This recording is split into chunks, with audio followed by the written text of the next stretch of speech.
Maraming salamat, Secretary Atienza, sa iyong pagpakilala sa akin. To our members of the Senate, Senator Subiri, the Majority Leader, and Dick Gordon, the sponsor and author of the Tourism Law, the Tourism Act. To our several members of Congress who are here today, either because they are from Cebu or because they are authors and sponsors of the Tourism Act.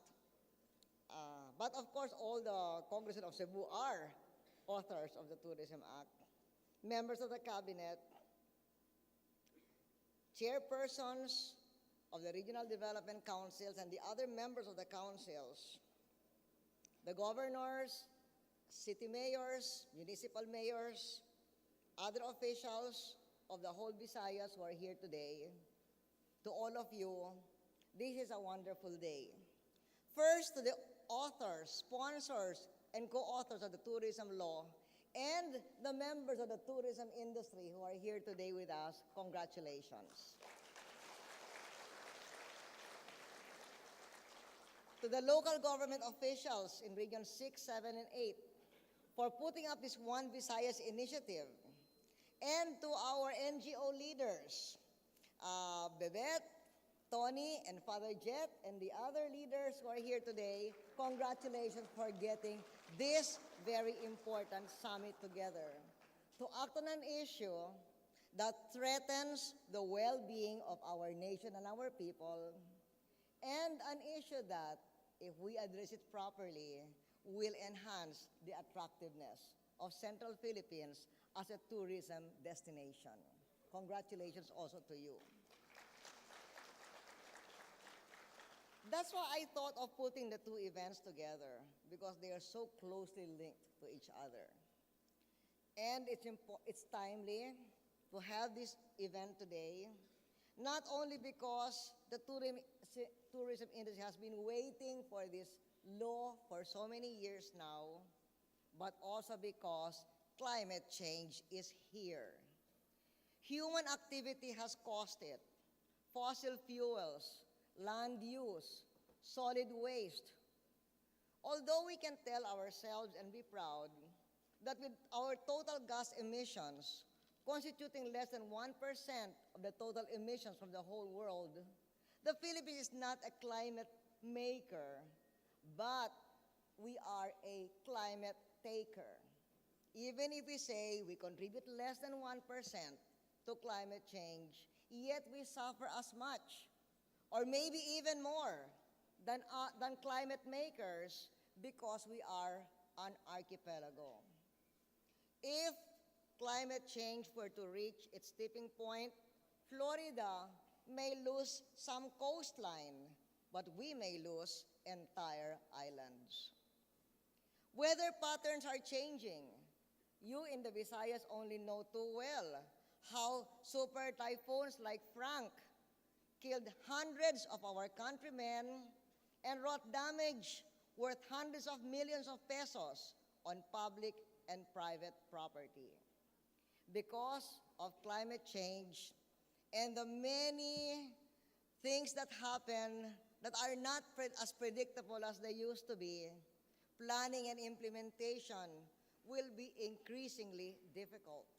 That is why this summit is so important, because you have come up with your output on what you should do because of climate change, and that becomes a blueprint moving forward, even as planning and implementation become more difficult.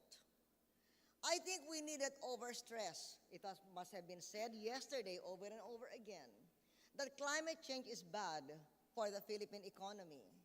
And it will be especially bad for the Visayan economy, whose future is ecotourism. So we do not have much time, but we should find comfort in the thought that solutions exist today. Humanity stopped climate change. It is humanity started climate change. It is humanity that can stop climate change. And the sooner we fix it, the cheaper it will be. So we have to work together. The framework to drive climate change effectively is largely present in the architecture of the UN Framework Convention on Climate Change and its Kyoto Protocol of 1997. That framework, the Kyoto Protocol, and the Bali Plan of Action of 2007 have pointed out two strategies that must be simultaneously activated by all countries in response to climate change. The first is adaptation, where we apply strategies to cope with the effects of climate change as they hit us or even before they do. And the second is mitigation, to significantly reduce greenhouse gases that we release. Here in our country, our reforestation efforts to have more trees absorb more carbon dioxide, our early warning systems, including coordinated action for rescue and rehabilitation in times of floods and other climate change-related activities, and even our training in alternative livelihood activities for people who used to earn their living from now degraded forest and mangrove areas. All these are examples of adaptation. We have likewise been involved in mitigation, and they are reflected in our laws. The Clean Air Act, the Solid Waste Management Act, which I was honored to have signed as my very first law when I became president in 2001, and the Clean Water Act. The Tourism Act today will likewise contribute to our efforts to reduce the effects of climate change by giving more teeth to our tourism jobs creation policy, which has a very strong environmental protection component. I was asking the various authors what they considered so important in the law in their contribution to it. We have here two deputy speakers, Girly Villarosa and Raul Del Mar of Cebu. Riding in the plane with Raul Del Mar, I asked Raul, what do you think was your most important contribution? Because Raul authored one of the three bills in the House that eventually became the Tourism Act. I asked Raul, what do you feel was your most important contribution? And he said that it was strengthening the Department of Tourism in implementing the strategies. That was his most important contribution.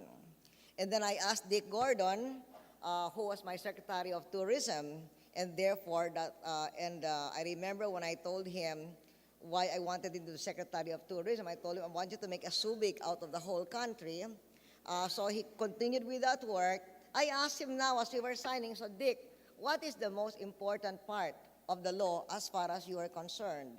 And he said it is the strengthening of the policy, the incentives in the tourism zones, which will be administered by the Department of Tourism per the contribution of Raul Del Mar, and the strengthening of the infrastructure component. And so indeed we will be having all kinds of tourism areas all over the country, but I am sure that as 55% of our tourists come to visit Central Philippines, I figure 55% of those tourism zones will also be in Central Philippines, especially the Visayas and here in Cebu.